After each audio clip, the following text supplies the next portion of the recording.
Beyond Belief. Fact or fiction? Hosted by Jonathan Frakes. Tonight, your challenge is to separate what is true from what is false. 5 stories, some real, some fake. Can you judge which are fact and which are fiction? To find out, you must enter a world of both truth and deception, a world that is beyond belief.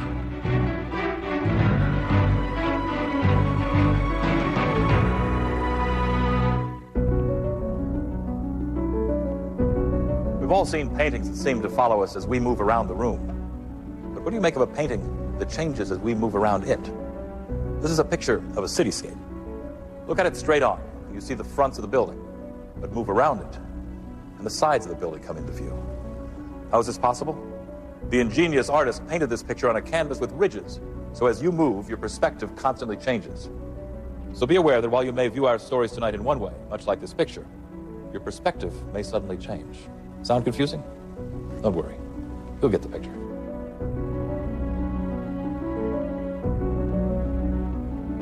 The accessories of a courtroom. Sometimes cameras are allowed in to record the proceedings. And when cameras are not permitted, a courtroom artist sketches the participants. But can any artist or camera capture absolute truth in the courtroom? For even under oath, only witnesses know the truth of their own testimony. Matt Richmond is a lawyer who cares about the truth. He'll fight for any client, rich or poor, as long as he's convinced of their innocence. And concerning his latest case, in a few moments, he's about to get the true picture.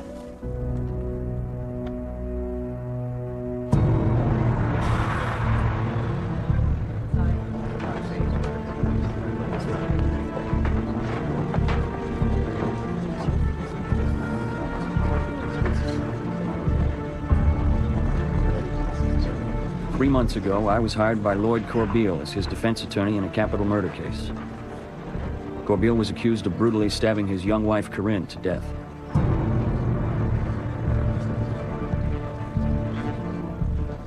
What do you think? I don't know. I couldn't read. Have faith. I liked Corbeil from the first day I met him. He had an easy charm that was hard to resist. The prosecution presented a strong case of a jealous husband who murdered his wife in a fit of rage. Corbeil swore he was asleep in the bedroom when his wife Corinne was surprised by an intruder who viciously stabbed her to death. Corinne's parents, Doug and Beverly Weeks, came to the trial every day. They were certain Corbeil was guilty. I was certain he was innocent. Madam Forewoman, has the jury reached a verdict? Yes, we have, Your Honor. Will the defendant please rise? The jury had only been out for 2 days. I was worried. How do you find the defendant on the single count of murder in the first degree? We, the jury, find the defendant, Lloyd Russell Corbeil, not guilty. We did it. Mr. Corbeil, you are free to go. I want to thank the ladies and gentlemen of the jury for all their hard work on a very difficult case. This court is dismissed. You're a genius, counselor. No, you saved yourself, Lloyd. It was that story you told him on the stand. That's what turned him. The pen story. Yeah. About how this was the last gift my dear Corinne had given me. And how I would cherish it for the rest of my life. I saw the jury's faces. You moved them all. It was obvious that you loved her very much. Did it really come across? Because I didn't love that slut. I love it. What'd you say? Corinne was sleeping with everybody in town. I knew she was. I could feel it. I could see it on her face. I could smell it on her clothes. I got a confession to make, counselor. There was no intruder. I killed Corinne. It'll be our little secret. Oh, in case you're thinking about talking, just remember, double jeopardy. I can't be tried again. I don't believe this. Well, I'll believe it. I want you to have this. To remember me by. Along with that fat check you're gonna get. You're a genius. I couldn't think straight. What had I done? Here he comes. Corbeil. Please. Mr. Corbeil, what are your plans now? Well, this has been a very trying ordeal. For me, and for Corinne's parents. I want y'all to think about this. The real killer is still out there somewhere. I'll be offering a reward for his capture. But for now, I would truly appreciate it if you all would just give me a bit of time to try and get my life back together. And to do some grieving in private. Thank you. Mr. Corbeil, just one more question. It made me sick inside to know that Corinne's parents were in so much pain, and Corbeil was walking away a free man. And then, for some reason, I suddenly remembered the pen. It disgusted me to touch it. I didn't want it anywhere near me. All I could think about was getting it back to him. Corbeil? Yeah? I don't want your pen. I don't want anything of yours. Well, suit yourself, Counselor.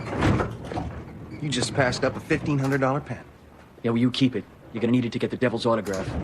The devil's autograph. The devil's autograph. That's funny.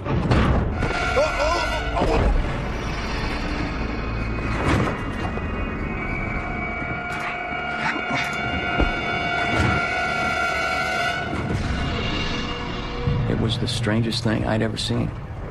Somehow, in the fall, the pen had penetrated his chest and pierced his heart. Lloyd Corbeil was dead. What caused the elevator to malfunction at that particular time? It had never done that before or after. And how do you explain the pen being the instrument of Lloyd Corbeil's death? Were the fates at play here, or was it mere happenstance? Should our writers be praised for transcribing the truth, or are they guilty of artistic perjury? We'll find out if this story is true or false at the end of our show. Next, see what kind of curse can make your hair and teeth fall out on Beyond Belief, fact or fiction. Have you checked the back sections of newspapers and magazines lately? You'll find you can become anything from a dental assistant to a minister by simply purchasing a degree through the mail. And like all such offers, some are more legitimate than others. Charlie Lunt has been making a good living from offering illegitimate degrees through the mail. But his dirty little scheme is about to unravel. And he'll soon discover that these worthless certificates may include something Charlie never bargained for. A curse. Hello, I'm Charles Lunt, president and founder of NTTA, the National Technical Training Academy. In just 3 short weeks, you'll become a highly paid and sought-after computer technician at a cost for the entire course of only $999.95. You have my guarantee that an NTTA diploma will get you a high-paying job in computer electronics. Computer electronics, or I'll personally refund your money. Oh, I love you, Charlie. Con artist Charlie Lunt has put together a lot of scams in his day. But this current one is his most successful yet. 10,000 victory is sweet. Good week, huh, Mr. Lunt? Oh, not bad, but we can still do better.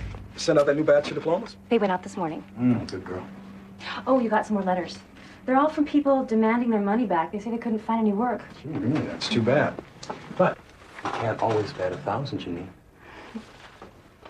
Just leave them here. I'll take care of them. Yes, sir.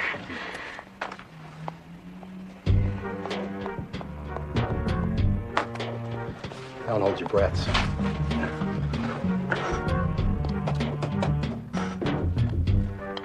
Oh, I'm gonna rock your world.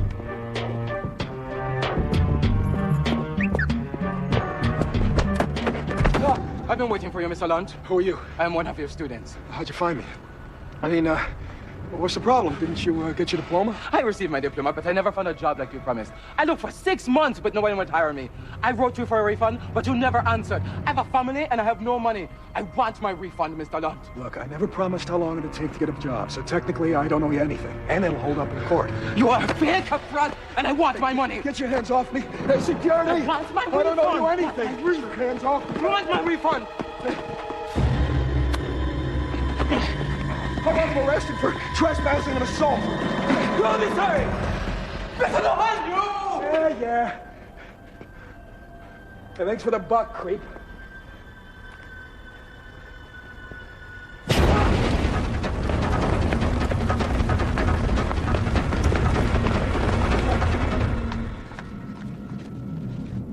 Over the next month, Charlie's mail order scam boomed. His only problem was where to hide all the cash. He didn't want to use a bank because he wasn't planning on reporting any of the money. Charlie solved his problem by having the wall behind the steel bookcase hollowed out.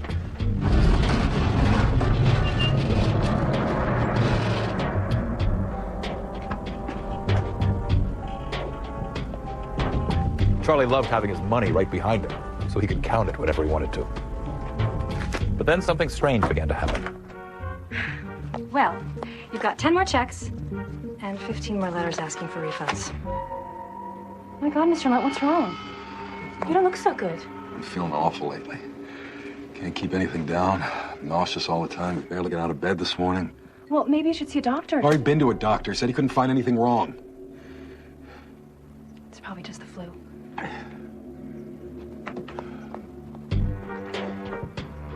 Flu. Yeah. Yeah, that's what it is. It's the flu.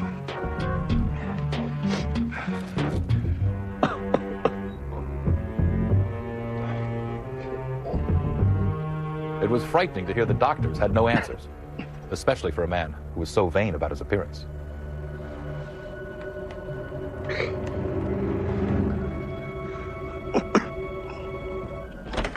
Good morning, Mr. Lunt. Did you have a good weekend?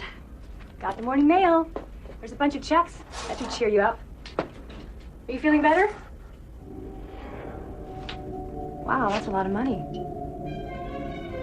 Mr. Lunt? I'm Charles Lunt, president and founder of NTTA. Mr. Lunt? Mr. Lunt, are you all right?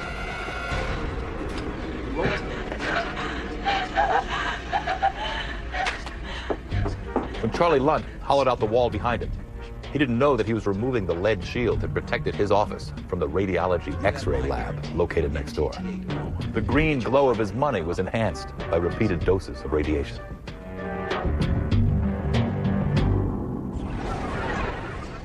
Was Charlie's demise really the fulfillment of a curse?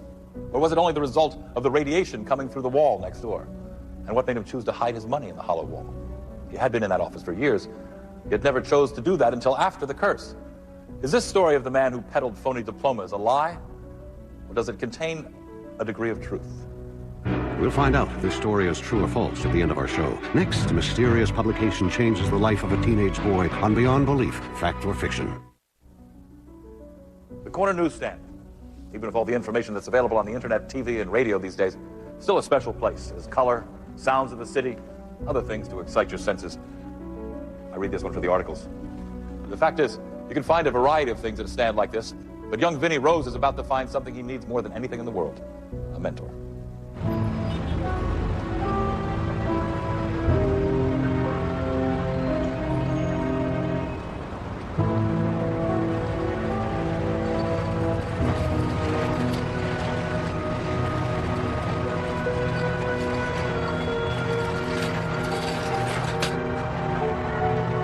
My mom died when I was 11. I'd been scavenging out in the street ever since. It was hard, but I had no place else to go. The streets are a tough place to live when you're only 15.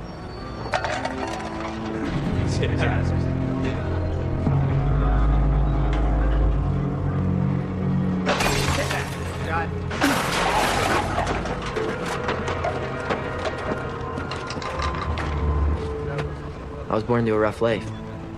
My dad was a bad drunk. I don't remember much about him, but he beat me with his belt. Ran out me and my mom when I was only 3. All he left behind was a lot of bills and a belt buckle with his initials on it. DR, for Don Rose. Oh, man. I wear the belt buckle to remind me never to trust nobody. I didn't have any friends or any future. I didn't really care. I just wanted to get my cans and get out of there before those guys came back. That's when I found it. The old magazine was in perfect condition. I figured it must have been worth something.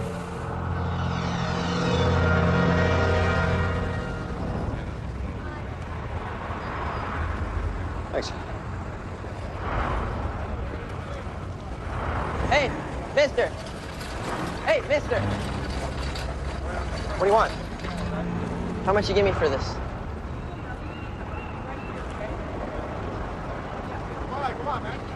Pretty good condition. You steal it? No. I found it in a dumpster, I swear. I'll give you $10. 20. And that hoagie sandwich you got sitting over there. Got a deal. Never seen you around here before. Where do you live? All over. How'd you end up homeless? Mister, can I have my money? Sure. What's your name? Vinny. Got parents? It's my mom and she's dead. I was through wasting my time with this guy. There was something about him I kind of liked. Hey, kid. I could use some help around here. So I'm offering you a job. Oh, what's the catch? Catch. Gotta work. Doc gave me some money, told me to get some new clothes and clean myself up. Then he taught me all about running a newsstand. How to make change, how to order stock. Have a good day. And how some things have a value you can't put a price on. What? That's not for sale. He was better to me than anyone I'd ever known.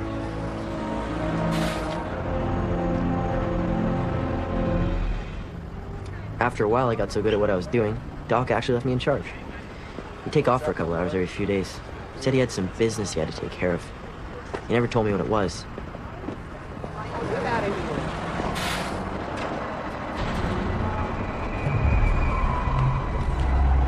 Hey, put him back. What back? Stealing cigarettes. Hear that? He's calling me a thief. You believe that? Look, just put the cigarettes back, and I won't call the cops. You know what look cool on you? Let him go! Let him go! What are you gonna do about it all? Let him go! Luke, please, let's get out of here! I'm sorry, Doc. I'm sorry I let you down. Don't worry, you did fine. You okay? Oh, I'll go clean that up. The next day, Doc left again. I was glad he still trusted me to run things. This time a week went by and I still hadn't heard from him. I was worried, but I didn't know who to call or how to find him. Are you Vincent Rose? Yeah, why? I'm Doc's attorney, Addison Montgomery. I'm afraid I have bad news for you. What? Where's Doc? Doc was diagnosed with a brain tumor 6 months ago. He died yesterday during surgery.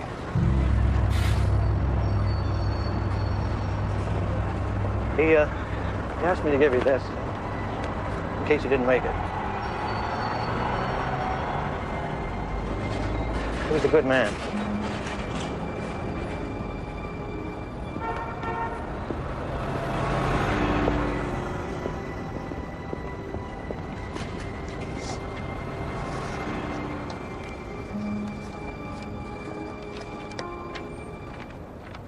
Dear Vinny, when I first saw you, I knew who you were right away. You were wearing my belt buckle, and I'm ashamed to say it's the same one I used to hit you with when I got drunk. I'm your father. What I did a long time ago was very wrong. Now, I want to do what's right. The key in this envelope is to a safe deposit box at First Monument Bank. Inside is the deed to the newsstand and $50,000. Everything I had in this world is now yours. I love you, son, and I'm sorry I had to leave you again. Don, Doc Rose, your dad.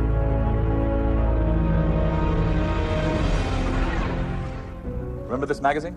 It's the one that brought Doc and Vinny together. Where did it come from? How could a magazine from 1939, found in an alley, still be in such pristine condition? Did Doc know that Vinny was in the area and plant the magazine for him to find? If so, how could he be sure Vinny would bring the magazine back to him? Is this touching tale of a father-son reunited based on truth? Or is it as false as the headlines of a phony tabloid?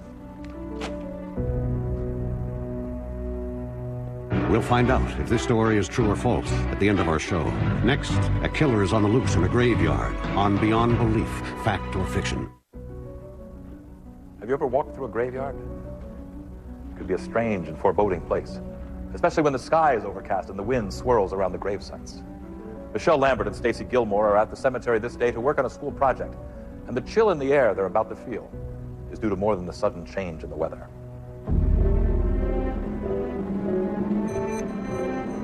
It was the time of year when the weather gets unpredictable, but my girlfriend Stacy and I were given a predictable assignment for history class.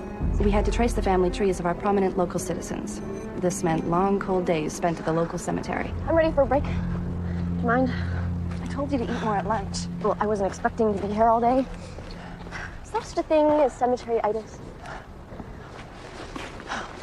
Amazing, isn't it? That no matter who these people were in their lives, no matter how important, They all ended up in the same place. After all the time we've spent researching this stupid report, I feel like we've ended up here. Oh my God, what was that? I don't know, a car backfire? I don't think there's a road on that side of the cemetery. Well, what else could it be? That's weird. What? That guy. I suppose he works here. It's nobody I've seen before. Well, forget about him, he's not even your type. Meaning what? That was a gunshot. He's got a gun. You're kidding, right? No, I'm not, and he's headed this way. Quick, over here.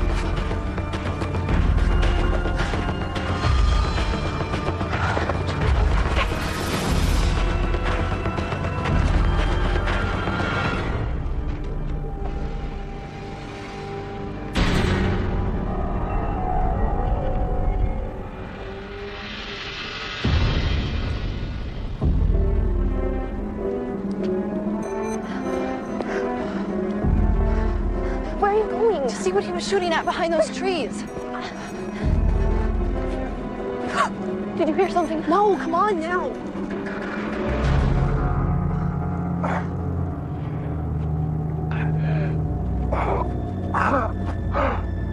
Let them know Roy Hennessy was killed by Jerry Fletcher. Tell them that.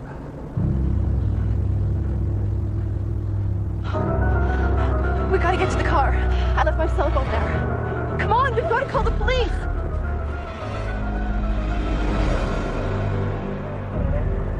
He staggered toward us. He was holding his stomach and there was blood on his shirt. He fell down on his knees and then he said, let them know Roy Hennessy was killed by Jerry Fletcher. Tell them that. Tell them. Those were the man's exact words and the exact names he told you. You're sure? Yes. Positive. Believe me, there's not one detail of this I'll ever be able to forget. God knows I'm going to try. Detective Tanner? Is that it? Yeah, the knapsack and things like they said. There's no sign of a body. Anywhere. That doesn't make any sense. Maybe we were wrong. Maybe he wasn't dead. He could have crawled away. Okay. You'll have to check the whole cemetery. It isn't exactly that I don't believe you. What about the man with the gun? The long hair? He ran right past us. We didn't make this up. Why isn't somebody out there looking for this Jerry Fletcher guy? Are we done here, sir? Radio Sergeant Morgan.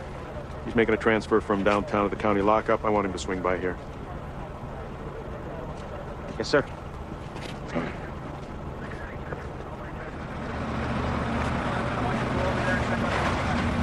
This way, please. Stay there.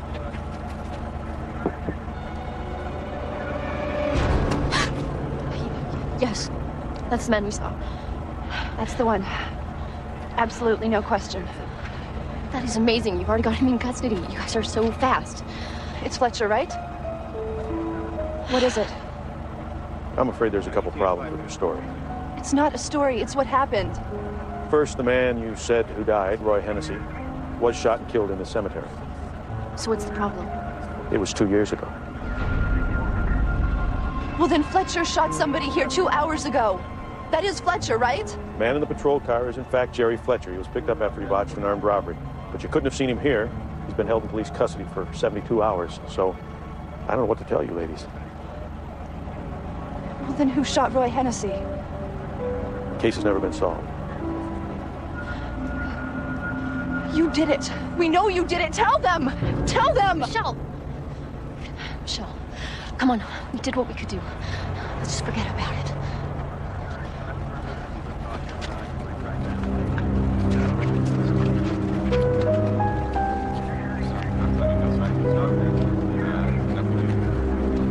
Let's go by forensics. Just for the hell of it, I want to run a test on Fletcher's gun from the robbery. You're thinking there's a match to that whole murder? Based on this? I know.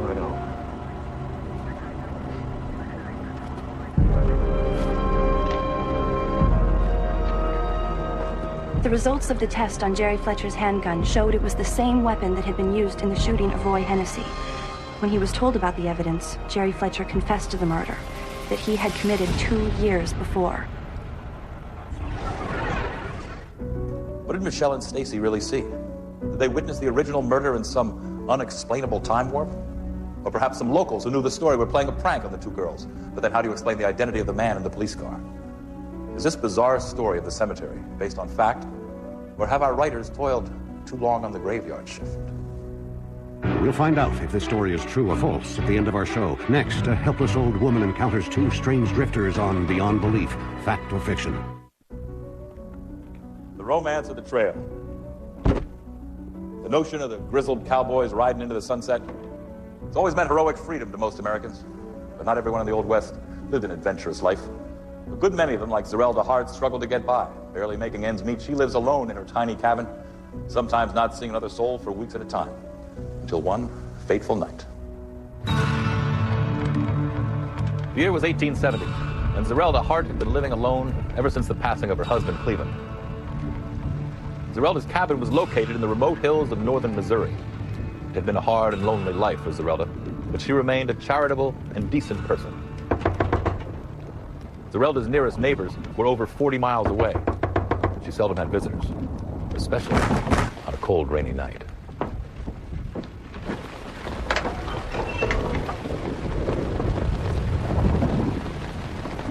Lord, you boys are soaked to the bone. Yes, we are, ma'am. We've been riding for a long time. We truly appreciate it if you might come in and sit for a spell by your fire. Oh, please do. Come right on in. Get yourselves out of the cold.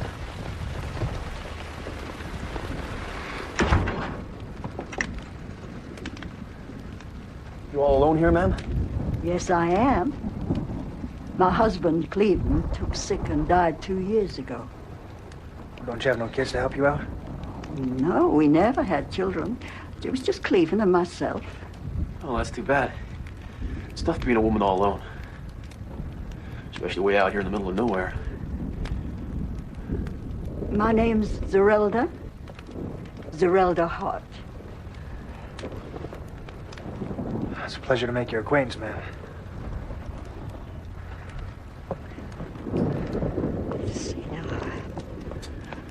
What you doing there, ma'am? These were Cleveland's. Get yourselves out of those wet clothes before you catch your death of cold.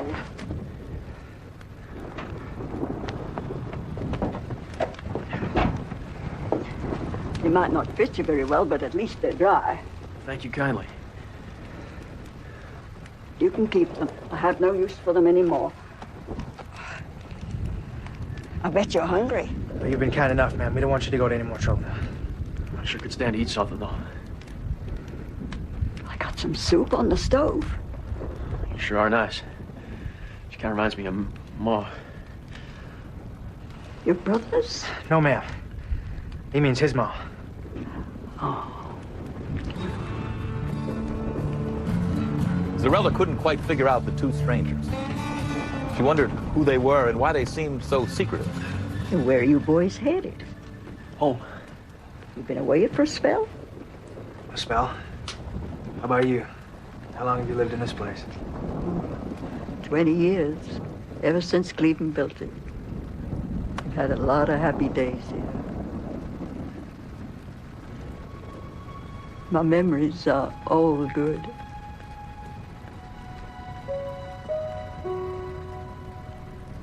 What's wrong?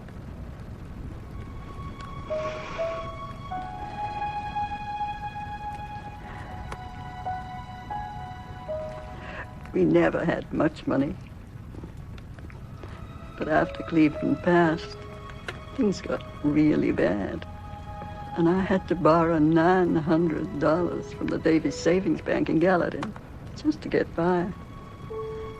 I put up the house and land as collateral. Well, now that note has come due. And tomorrow someone is coming from the bank to collect. I have no way to pay it. I'm gonna lose my home.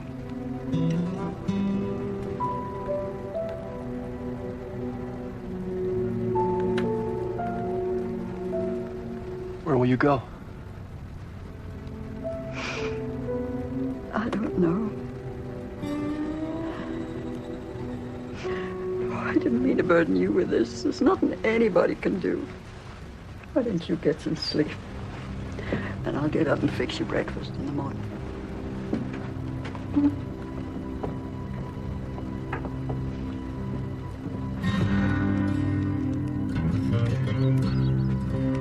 When Zerelda got up the next morning, the only thing on her mind was the foreclosure of her home. She was sorry to see that the two strangers were gone.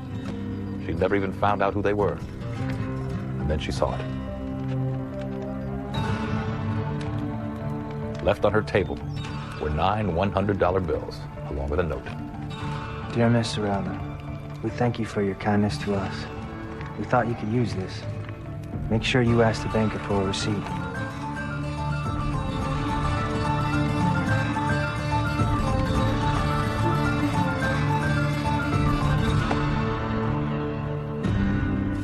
Several hours later, the man from the bank arrived with the foreclosure papers, ready to be signed.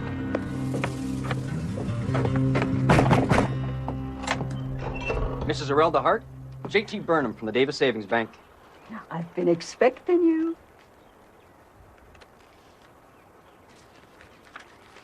J.T. Burnham was a man who was trained in counting money.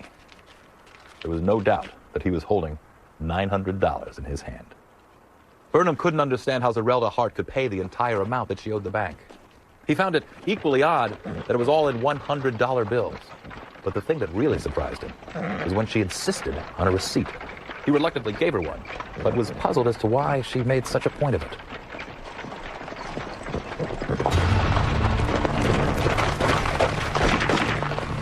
Hand over your money sack now. I have no money. All right, don't shoot. You boys are gonna get into a lot of trouble for doing this. They're gonna put a price on your head. We already got a price on our heads. Tell your friends, you were just robbed by Frank and Jesse James.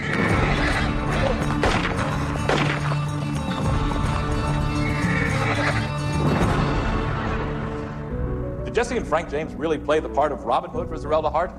It's hard to imagine, but the plight of the helpless old lady may have actually touched the cold stone hearts of the West's most notorious outlaws. In presenting this piece of cowboy lore, have we given you a tale based on fact, or did the truth just go that way? Next, you'll find out which of our stories are facts and which are fiction when Beyond Belief returns. Now let's look back at tonight's stories and find out which ones are inspired by actual events and which ones are totally false. What about the criminal who used a pen to write a death sentence? Corbeil? Yeah? I don't want your pen. I don't want anything of yours. Well, suit yourself, Counselor. You just passed up a $1,500 pen. Yeah, well, you keep it. You're gonna need it to get the devil's autograph. Devil's autograph. The law books are filled with bizarre tales of people who met with strange ends after their trial. Was this one? Yes. An event like this happened to a lawyer from upstate New York in the 70s. Let's review the story of the mail-order swindler who cheated everything but death. I want him arrested for trespassing and assault. Do this, hurry! This is a hunt, you! Yeah. Hey, thanks for the buck, creep.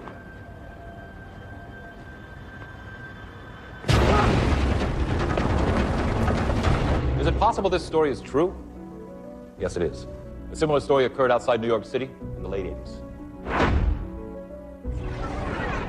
How about the story of the father and son who were reunited at the corner newsstand? Hey, mister! What do you want? How much you give me for this?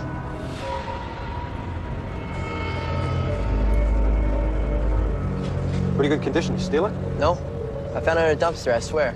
I'll give you $10. 20. Was this story based on a real happening? Not this time. Our writers made it up. And what was your opinion of the two girls who just witnessed a murder in the cemetery? A murder that took place 2 years before. Okay, that was a gunshot. Where's that guy? He's got a gun, and he's headed this way. Quick, over here.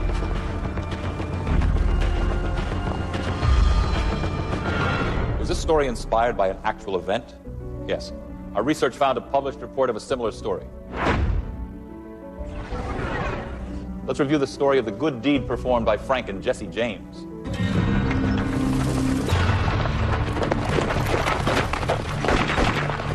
Hand over your money sack now. I have no money. All right, don't shoot. You boys are gonna get into a lot of trouble for doing this. They're gonna put a price on your head. We already got a price on our heads. You tell your friends. You were just robbed by Frank and Jesse James. Can it be this story is fact? Yes, it is. The event was reported as having taken place in the Ozark foothills in 1870. So do you still think that fact and fiction are polar opposites? Or do they occupy the exact same space?